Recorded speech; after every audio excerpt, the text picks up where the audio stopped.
Assalamualaikum warahmatullahi wabarakatuh. Salam sejahtera untuk kita semua, sahabat Bawaslu. Kita berjumpa lagi di podcast Bawaslu Kabupaten Lombok Timur bersama saya Farouk Panji Saputra, Humas Bawaslu Kabupaten Lombok Timur. Dalam beberapa menit ke depan, saya akan menemani sahabat Bawaslu untuk ngobrol-ngobrol pemilu, seputaran pemilu.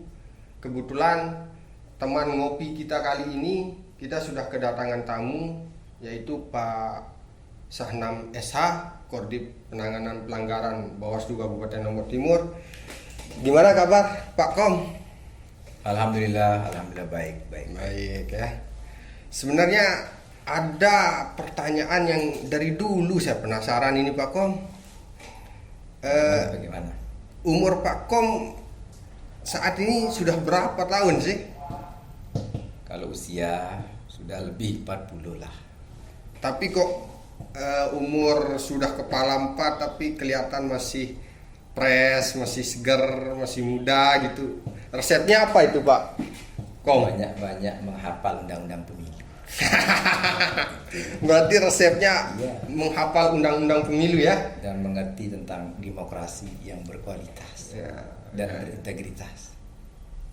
Luar biasa, memang perlu kita resep-resep seperti ini memang perlu kita terapkan biar kelihatan muda seperti Pak Kom. Kita ini sebenarnya masih muda tapi wajah kok kalah mudanya dengan Pak Kom ini kan? Nasib kalau itu. Beda nasib. Beda takdir.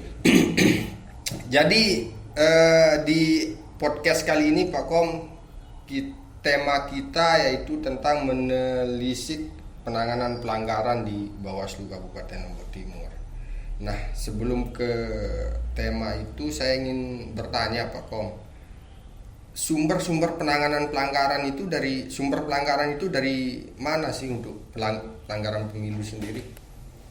Pertama, saya mau sampaikan dulu bahwa pelanggaran pemilu itu sebenarnya kalau dalam hal mewujudkan pemilu yang berintegritas itu nomor terakhir. Yeah. Jadi ada satu upaya yang disebut dengan pencegahan. Pencegahan ya. Itu yang sebenarnya menjadi pokoknya, mencegah. Makanya tagline-nya Bawaslu itu cegah, awasi, tindak. Artinya apa? Kita harus ada upaya preemptif dan preventif, bukan defensif. Yang saya bilang tadi, penindakan pelanggaran itu adalah upaya terakhir.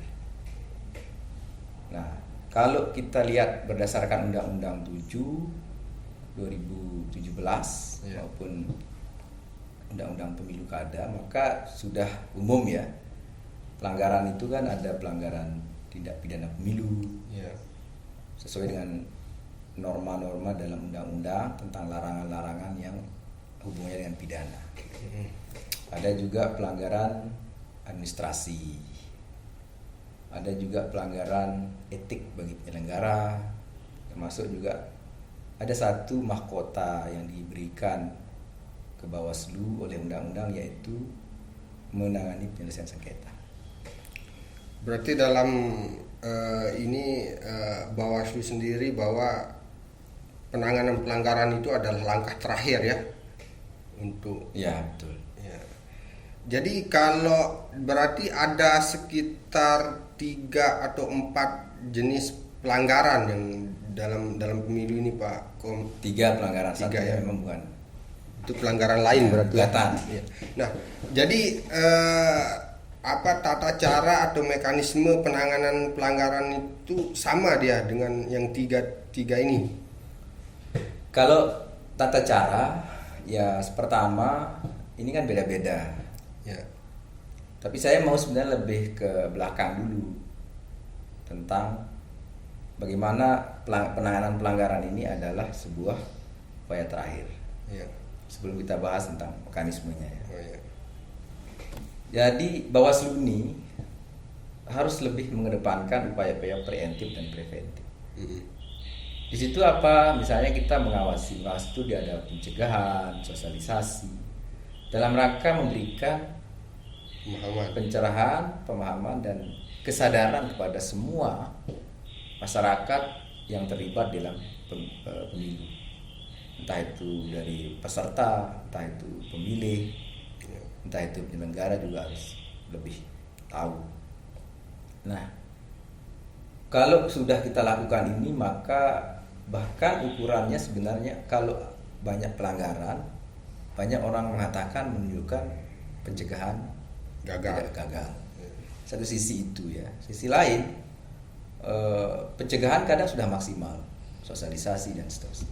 Nah, dari semua pelanggaran-pelanggaran yang tadi tentu beda. Misalnya pelanggaran administrasi, pidana, tapi muaranya tetap di Bawaslu. Ya. Ada laporan, ada temuan. Temuan itu adalah hasil pengawasan yang dilakukan oleh Bawaslu dengan semua jajaran. Sedangkan laporan ya dari peserta pemilu atau yang punya legal standing melaporkan.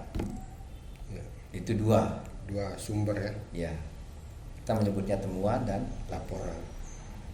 Nah, laporan ini memang banyak, bisa melalui langsung ke Bawaslu, bisa juga melalui informasi.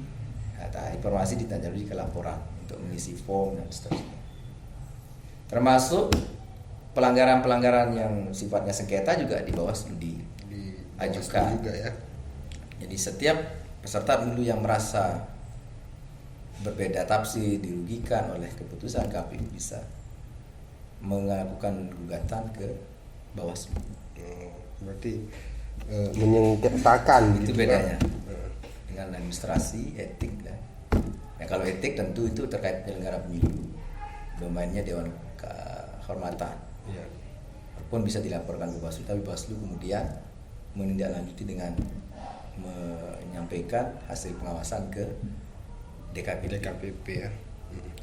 Nah, jadi kalau tindak pidana pemilu itu sendiri, Pak Kordip, apakah hanya Bawaslu sendiri yang menangani atau memang kan bahkan Ya. kalau pemilu kalau pidana itu kan kepolisian yang berwenang di situ kan? Nah, memang dalam penanganan pelanggaran masing-masing jenis pelanggaran ini kan ada beberapa stakeholder yang terlibat. Ya. Misalnya kalau pidana itu ada aparat penegak hukum lain, ada sentra Gakumdu, pusat penegakan hukum terpadu. Di sana nanti ada polisi dari unsur penyidik, Ya. ada kejaksaan di unsur penuntut. Berarti tergabung dalam sentra Gakumdu Tergabung itu, dalam sentra Gakumdu yang khususnya menangani pidana ya, Dari pidana sejak- pemilu. Nah, ini artinya laporan maupun temuan itu dari sejak masuk atau bahasa lainnya dari hulu ke hilirnya tetap bersinergi Bawaslu dengan, tidak bisa Bawaslu saja. Jadi semua stakeholder yang masuk dalam satu Pokja ini, Gakumdu ini bersinergi mulai dari proses penerimaan laporan, klarifikasi, pelimpahan, penuntutan Harus sampai eksekusi. harus kolaborasi di situ. Harus satu semangat. Jadi sejauh ini Pak Kordip, di pemilu-pemilu sebelumnya sudah berapa pelanggaran yang ditangani oleh Bawaslu Kabupaten Lombok Timur?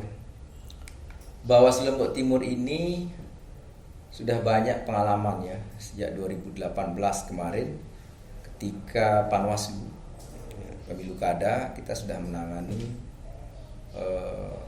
tindak pidana terkait dengan beberapa pejabat entah itu di desa maupun di kabupaten yang ikut memberikan dukungan maupun mengkampanyekan salah satu paslon. Ya. Itu juga pidana, sudah Berarti kita proses. pejabat yang mengkampanyekan Ya. pasangan calon itu Ya, mereka kan dituntut untuk independen, tidak boleh memberikan dukungan baik itu apapun, moral maupun material apalagi ya. Tapi kan begini Pak Kordip, ASN, pejabat ASN ini kan tidak dicabut hak pilihnya, tidak seperti Polri, TNI begitu kan, yang memang masih punya hak dia untuk memilih dan dipilih. Apakah Betul. netralitasnya itu enggak Jadi ini tentang hak pilih dia memang tidak dicabut, tetapi sikap-sikap politiknya ketika dalam proses tahapan itu yang dibatasi. Tidak boleh, karena dia dalam kondisi memiliki kewenangan. Khawatirannya nanti jangan sampai konflik in interest. Ya. Kedua, beresiko terhadap pelayanan. Itu ya. Jadi bukan itu dibatasi. Berarti jangan sampai Tidak jabatannya boleh ini ikut di dalam politik praktis, ya. tidak boleh ikut dalam kampanye, tidak boleh ikut dalam mengorganisir massa untuk kampanye, mendanai, semua tidak boleh. Jadi kalau tindak pidana pemilunya untuk pemilu pilkada dan pileg kemarin ya sekitar berapa itu Pak Kom di Lombok? Kalau tidak salah pilkada itu ada 3 ya. 3 pilkada Ya, yang terus dipilu ya, tindak pemilu itu yang sudah inkrah itu 2. 2. Nah, jadi dari beberapa kasus yang ditangani oleh Bawaslu, apakah bisa dikatakan bahwa